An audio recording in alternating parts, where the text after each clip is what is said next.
Salve pessoal, tudo bem? Eu vou trazer esse vídeo aqui para vocês para mostrar quais os 4 fundos imobiliários que você precisa ter na sua carteira se você, por exemplo, for começar a investir nesse segmento. Eu vou dar aqui 4 setores, 4 ótimos fundos imobiliários de setores distintos que necessariamente precisa fazer parte da base da sua carteira. Beleza? Eu vou dar aqui uma explanação de como funciona um pouco os fundos imobiliários e vou falar de cada um desses fundos ponto a ponto, bem detalhado, para que você tenha total conhecimento daquilo que você vai incorporar na sua carteira e daquilo que você vai colocar o seu dinheiro.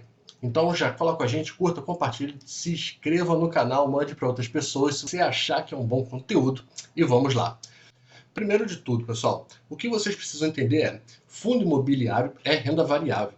Ele não é tão arriscado com as ações, mas o valor da cota dele varia mais do que a renda fixa, que por incrível que pareça também varia. Só que fundos imobiliários ele é meio que um intermediário. E as oscilações dele são muito menores do que as ações, do que bitcoins ou qualquer outro investimento de renda variável. Então é uma modalidade de investimento muito boa se você quer começar na renda variável. Além disso, fundos imobiliários eles pagam dividendos mensais. Terceiro ponto, as empresas de fundos imobiliários elas são obrigadas a distribuir 95% do seu lucro na forma de dividendos.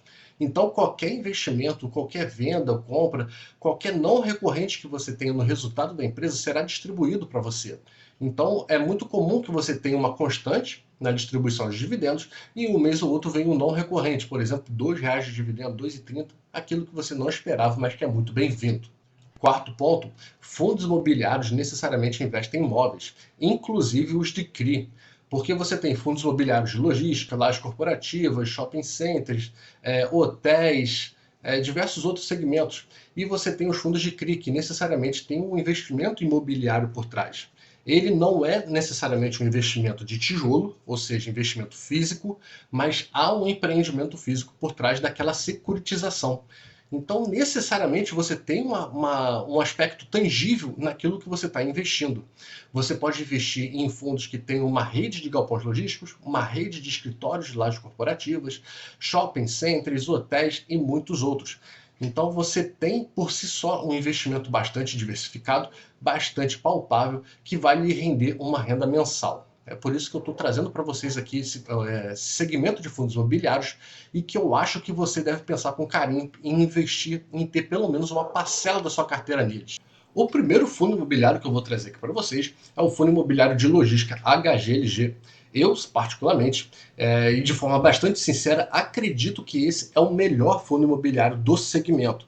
Você tem outros fundos imobiliários nesse segmento que são muito bons também. Você tem o XPLG, você tem a LZR11, que embora seja híbrido, também tem uma parte muito relevante em logística. Você tem o BTLG. Então você tem outros fundos, mas eu acho que em qualidade de galpão logístico, diversificação, localização, não tem como, por enquanto, bater o HGLG. Então vamos ver algumas informações sobre esse. O preço da cota do fundo está cerca de R$ 150, bastante interessante. Ele tem um dividend yield de 8,7 ali aproximadamente. E por que eu falei que o preço da cota está bastante interessante? Por causa do P sobre VP, que como referencial é 1, o que tiver abaixo de 1 é desconto.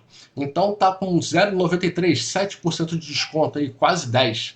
O que é um desconto, né? Na verdade, como o fundo tem uma qualidade muito boa, qualquer desconto é bem-vindo. Ele apresentou nos últimos 12 meses uma variação negativa de 3,5% ali aproximadamente, nada absurdo, mas é preciso levar em consideração que, de forma contextual, os fundos imobiliários eles estão num mau momento, porque eles possuem uma correlação negativa com a taxa Selic.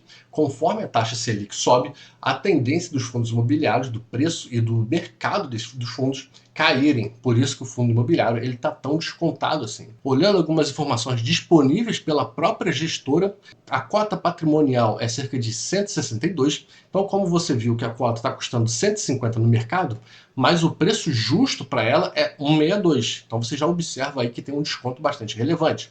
Ela tem o fundo, né, tem uma ABL de 1,6 milhão de metros quadrados, muita coisa, tem muitos galpões logísticos, um dividend yield de 8,7, não é o maior do setor, mas também não é nada, né, não é irrelevante, né? Tem um número de cotistas bastante grande, de quase 500 mil cotistas, e um rendimento por cota de R$ 1,10. Além disso, tem uma vacância financeira e uma vacância física financeira, né? Uma vacância física de 6,7 e uma vacância financeira de 6,4. Essa vacância aqui ela está um pouco alta, mas acredito que o fundo está se mexendo para poder reduzir essa. Analisando a rentabilidade do fundo, o HGLG ele te entrega uma rentabilidade muito grande. Você pode ver aqui no gráfico laranja que o rendimento que o HGLG supera muito qualquer outro benchmark, considerando o IFIX, que é o benchmark dos fundos imobiliários, assim como o Ibovespa, é o benchmark das ações. O CDI bruto, você pode ver que o HGLG não tomou nem conhecimento do CDI. E tem gestores profissionais que têm dificuldade com a sua carteira de bater o CDI. Olha só o HGLG, o que ele fez. E se formos somar o rendimento do HGLG com o ganho de capital, ou seja, os dividendos, você somar esse azul com esse laranja, aí sim a rentabilidade dele vai lá para o alto. Então é um fundo que te entrega uma rentabilidade muito boa. A liquidez do fundo, né? Quem possui o fundo, como é a sua negociação, quantos cotistas e o volume de negociação diário, você pode ver que o fundo ele é muito líquido e tem muito cotista, se aproximando dos 500 mil cotistas e um volume de negociação ali bastante interessante na casa dos milhões, quase 200 milhões aqui de negociação diária. A distribuição geográfica dos galpões do fundo, eles estão basicamente em São Paulo, 70%, mas ele também está espacializado no Rio de Janeiro, Minas Gerais, Goiás, Santa Catarina e Pernambuco. Ele tem uma espacialização muito grande. Não invista em fundos que têm apenas um imóvel. Invista em fundos que possuem essa diversificação de galpões logísticos, possuem uma diversificação em outros estados. Com relação ao aluguel por metro quadrado e a vacância física, o aluguel se manteve estável durante esses meses, durante o ano, né, o ano passado, e a vacância física do fundo está ali em cerca de 6,7%, quase 7%. Eu gostaria que essa vacância fosse um pouco menor, mas, mais uma vez, o fundo eu tenho certeza que está se mexendo para locar esses espaços que estão vazios. O vencimento dos contratos do fundo, a maioria é de 2029 para lá, o que é bastante positivo. Tem o AIR, né, que é o prazo médio ponderado de capitais, de aluguéis. Quanto maior for esse indicador, melhor. 3,8 está em linha com o que você tem no segmento. E a revisão dos contratos, a maioria aí é para esse ano, né? 55% já é para esse ano. Isso não é tão bom assim, porque o contexto dos fundos imobiliários não está bom. Então há uma chance dessa renovação não ser tão favorável ao fundo assim. Você consegue, os inquilinos conseguem ter um poder de barganha maior. A exposição para o locatário me interessa bastante, porque a maioria absoluta dos galpões logísticos elas estão pulverizados, 63,8% está na mão de diversos inquilinos. O Mercado Livre é o que tem a maior participação, com 13%, Volkswagen, Electrolux, Ambev e Leroy Merlin. Então você tem locatários muito bons, com ótima classificação, com ótimas fatias de mercado e com ótima capacidade de crédito, o que dá uma segurança maior para os dividendos do fundo e para a alocação. A tipologia dos contratos, 71% típicos, 29% atípicos. Eu gostaria que a participação de contratos atípicos fosse maior, porque são aqueles contratos que o inquilino precisa cumprir o contrato até o final, e se não cumprir tem multa de 100%. Então, esses contratos atípicos são mais relevantes para mim, mas está em linha com o segmento de logística. Se você for olhar outros fundos logísticos, seguirá a mesma lógica. A tipologia dos contratos, mais da metade são AAA, 27% AAA, então você tem a maioria absoluta dos contratos ou AAA ou AA, o que é bastante interessante e dá uma segurança muito boa para o fundo e para você. E o endividamento, né, que é o grau de alavancagem do fundo, ele está bastante alto, está cerca de mais de 600 milhões, e com um percentual de alavancagem de 11,6%. Mas o fundo ele já deu guidance, né, a visão de futuro que ele possui, e vai reduzir bastante esse endividamento. Se tudo acontecer conforme o fundo prevê, o endividamento ficará abaixo de 200 milhões, com um percentual de alavancagem de 3%. Então é bastante interessante e é ótimo que o fundo te passe isso. A visão de futuro que ele tem em se desalavancar, reduzir o seu endividamento e assim sobrar mais dinheiro para fazer novos investimentos. E o próximo fundo que eu vou falar é o HGBS, é um dos melhores fundos imobiliários de shoppings da nossa bolsa. O preço da cota do HGBS não é tão acessível assim, está cerca de R$180, então você vai ter que desembolsar uma graninha relevante para comprar pelo menos uma cota. Tem um dividend yield muito forte, 11,10%, Bastante interessante mesmo esse dividend yield. E olha só, tem um P sobre VP de 0,84, então a cota ela está com um desconto de 16% e apresentou uma variação negativa de quase 14% nos últimos 12 meses. Então o fundo, junto com esse segmento, ele tem sofrido bastante. Mas será que os fundamentos dele se mantiveram constantes para justificar essa queda? Excelente pergunta, e vamos ver isso ao longo desse segmento do shopping. De acordo com a Associação de Shoppings, o faturamento do setor em 2024 ficou cerca de quase R$11 mil por metro quadrado, enquanto que as vendas no HGBS superaram os 15 mil. Então você vê que, de acordo com a Associação de Shoppings, a média foi 10,9, foi 11 ali, né? Enquanto que nos shoppings do HGBS, a média ali foi 15,3. O shopping está com um desempenho melhor do que a média do segmento. Se formos analisar vendas por metro quadrado, o trimestre 4,7 mil por metro quadrado, enquanto que no mesmo período do ano passado ficou 4,3, um aumento de quase 10%. Se formos analisar o comparativo anual, ficou em 15,2 em 2024 e 14,2 em 2023. Então um aumento ali bastante relevante. Enquanto que a vacância, um percentual de ABL, em 2023 ficou em 6,5, não é alto, mas também não é baixo. Em 2024 ficou bastante interessante, 4,7. Então você tem um aumento das vendas e uma redução da vacância, ou seja, menos espaços vazios dentro do shopping. A taxa de ocupação anda de mão dada com a vacância. Quanto maior for a taxa de ocupação, menor é a vacância. E nós já vimos que a vacância diminuiu. E aqui você tem a mensagem do shopping, né? A manutenção desse indicador, combinado com o crescimento das vendas, indica uma sólida saúde financeira dos lojistas. Então você tem uma queda do valor da cota bastante expressivo, 14%, e mais você tem a manutenção dos indicadores de vendas. Você tem o aumento das vendas e redução da vacância. Então você vê que o shopping ele está se desenvolvendo bem. A rentabilidade do shopping ela tem brigado aqui com o IFIX, mas está acima da média dos fundos imobiliários e tem batido também o CDI bruto. O HGBS ele tem te entregado uma rentabilidade muito interessante, acima da média dos fundos imobiliários e acima do CDI, assim na mesma linha que o HGLG. A diversificação dos contratos, você pode ver que o HGBS ele tem cerca de 20 shoppings em seu portfólio, seja com participação minoritária, seja com participação majoritária ou participação indireta. E ele está bastante concentrado em São Paulo e depois em Tocantins, né, que é exótico. Mas ele tem a diversificação no sul, no centro-oeste. Não tem como ser diferente essa concentração em São Paulo, tá, pessoal? Assim como a HGLG também, que é de logística, está concentrada em São Paulo, shoppings também precisa estar, né? Se formos analisar a concentração de ativos, cerca de 80% dos ativos do fundo são imóveis, ou seja, shoppings. Tá coerente, né? Depois você tem 13,8% de participação em outros FIIs, depois você tem investimento em CRIs, outros fundos e fundos de renda fixa. A diversificação por operadores também está aqui, bastante concentrado na empresa Allos de administração. E essa imagem aqui você consegue ver a participação do HGBS nos demais shoppings que você tem ao longo do Brasil, né? Vamos falar agora do KNCR11, um dos melhores fundos de CRI da nossa bolsa e sob a gestão da melhor gestora que eu acredito que seja. O KNCR11 ele pertence a Quinéia Investimentos, que também é dona do KNCRI, que é um fundo imobiliário híbrido. Ele tem um patrimônio de cerca de 7,7 bilhões, um patrimônio muito grande. Tem quase 400 mil cotistas, distribui R$ 1,07 por cota. A cota dele custa cerca de R$ 101,56 e no mercado hoje está cerca de 102. Vamos ver se isso aqui se reflete na realidade. E tem uma liquidez diária de 12,7 milhões. Então você pode ver que o valor que a cota deveria custar, né, o P sobre VP igual a 1, é R$ 101,56. Analisando os valores de mercado, está bastante em linha com o que a gestão publicou.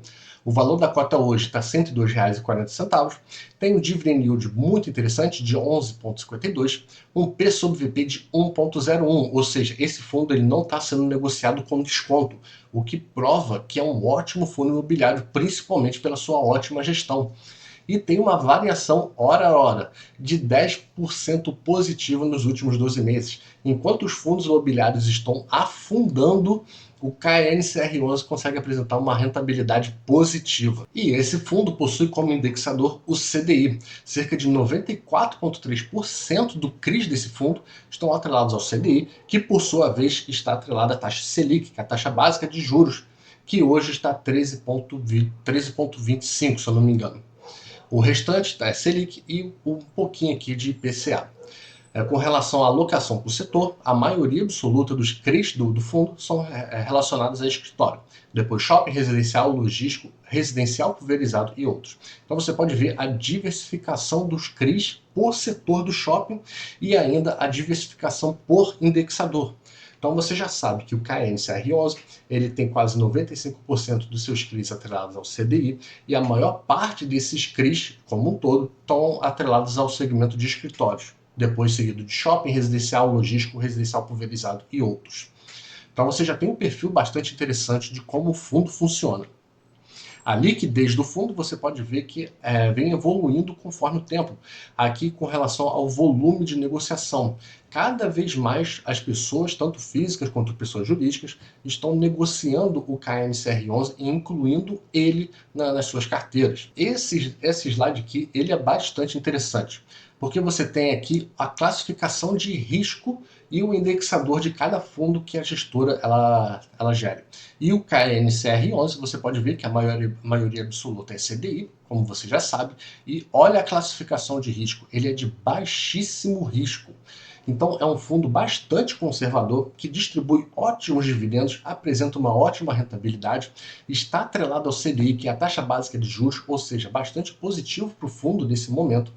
E ele apresenta para você um baixíssimo risco, então você vai poder colocar o seu dinheiro ali e ficar tranquilo. É claro que como investidor você sempre precisa ficar atento e atualizado com o que acontece, mas você não vai ter grandes sobressaltos a investir nesse. E o último FII que eu vou colocar para vocês na carteira é o HGRE, que é o Fundo Imobiliário de Lajes Corporativas.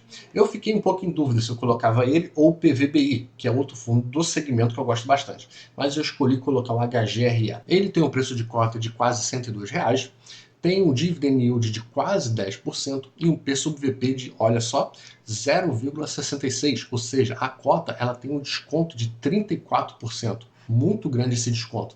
E tem uma variação nos últimos 12 meses de quase 15%, ali, 14,5%. Esse segmento de fundos imobiliários de lajes corporativos, eles têm sofrido mais do que os demais. Ou seja, você já tem um contexto de fundos imobiliários adverso. E o segmento de lajes corporativos ele está um pouco mais ainda, ele tem um pouco mais de desafio. O valor que a cota deveria custar é cerca de R$ 154,16. Então você vê que a cota está bastante descontada, com cerca de R$ 100. Tem uma ABL total, que é a área bruta locável, de 157 mil metros quadrados. É um fundo bastante grande. Um dividend yield de 10%, que é o que nós já vimos, possui um valor de mercado de 1,2, uma rentabilidade por metro quadrado de 6 mil, de um valor de metro quadrado de 6.872. Tem um número de cotistas um pouco inferior aos demais, por causa do segmento, 144 mil, um percentual de alavancagem bastante baixo, de 2,9%, ou seja, é um fundo muito pouco endividado, apresenta um rendimento por cota de 85 centavos, isso aqui é o que vai cair todo mês na sua conta, e tem uma vacância física de 13%, muito alta. Como eu falei, pessoal, o preço da cota, o preço de mercado da cota reflete muito os dividendos, e os dividendos refletem a vacância. Se tem muito espaço vago, você tem menos pessoas pagando aluguel, e isso reduz o seu dividendo, que por consequência reduz o valor da cota. O rendimento da HGRE, ele tem brigado ali com o IFIX e com o CDI, né? Hoje está um pouco abaixo dos dois, tanto do IFIX quanto do CDI. Mas se formos colocar os ganhos de capital, ou seja, os dividendos reinvestidos do fundo, ele consegue um respiro aqui. Então o segmento das corporativas está bastante prejudicado. A distribuição geográfica das lajes corporativas do fundo, então quase 100% em São Paulo, né? 95% em São Paulo, uma merrequinha aqui no Rio de Janeiro, Paraná e o Rio Grande do Sul. O valor do aluguel por metro quadrado ele é bastante interessante e estável, né? Só que ele tem sofrido uma queda ali ao longo do tempo. Começou com 81, chegou a 82 e agora está 78. Então você já observa uma tendência de queda e uma vacância financeira e uma vacância física também bastante elevada. Os vencimentos de contratos, a maioria são para 2029 para cima, o que é bastante interessante. E tem o WALE, né, que é o prazo médio ponderado de aluguéis de 4,1, inclusive acima do HGLG. A revisão dos contratos, a maioria é para esse ano, o que não favorece o fundo, porque, mais uma vez, os contextos de mercado de fundos imobiliários não estão bons e os contextos de lajes corporativas estão ainda piores. Mas, dado a boa localização, a concentração em São Paulo, é possível que o fundo também ele tenha o seu próprio poder de barganha. A exposição por locatários, o TOTS tem quase 27%, depois Vivo, outros 24%. Então você tem uma concentração muito grande em TOTS e Vivo. Isso não me agrada tanto, porque caso algum desses locatários resolva renovar o contrato, resolva ir para outro lugar, o fundo ele será bastante afetado. A tipologia dos contratos, 71 típico e 28 atípico. Eu gostaria que os contratos atípicos fossem a maioria, mas o que eu acho não tem relevância alguma. E conforme nós já vimos, o grau de alavancagem do fundo é bastante baixo. Tem um saldo devedor aqui de cerca de 50 milhões, um pouco mais acima, e o guidance, né, a visão de futuro do fundo, é que isso venha a zero, e fica tanto com o saldo devedor e um grau de alavancagem financeira com 0%. Ou seja, o fundo ele quer zerar o seu endividamento, que eu acho bastante positivo e é um dos motivos de eu ter trazido ele aqui. Pessoal, eu vou ficando por aqui. Eu trouxe para vocês excelentes fundos imobiliários de excelentes setores. Os fundos imobiliários, como vocês viram, não estão no seu melhor momento, mas é exatamente aí que você precisa investir. O que você precisa analisar é se os fundamentos dos fundos imobiliários, os fundamentos daquilo que você está entrando, eles se mantiveram ao longo do tempo. Não é porque o preço de uma ação ela caiu que os fundamentos daquela empresa se deterioraram. Não, na verdade, não. Se você observa que os fundamentos se mantiveram e o preço da ação caiu, opa, é um excelente momento para você comprar e colocar na sua carteira. E quando ele subir, você faz o rebalanceamento. É assim que funciona. Você compra aquilo que está mais descontado e que manteve ali os seus números, manteve a sua receita, tudo mais estava constante. Então eu espero ter trazido algumas informações úteis para vocês, que vocês não tinham analisado, não tinham visto em outro local. E sinceramente eu quero que a rentabilidade da sua carteira exploda, que ela suba, beleza? Então eu vou ficando por aqui, um grande abraço e valeu!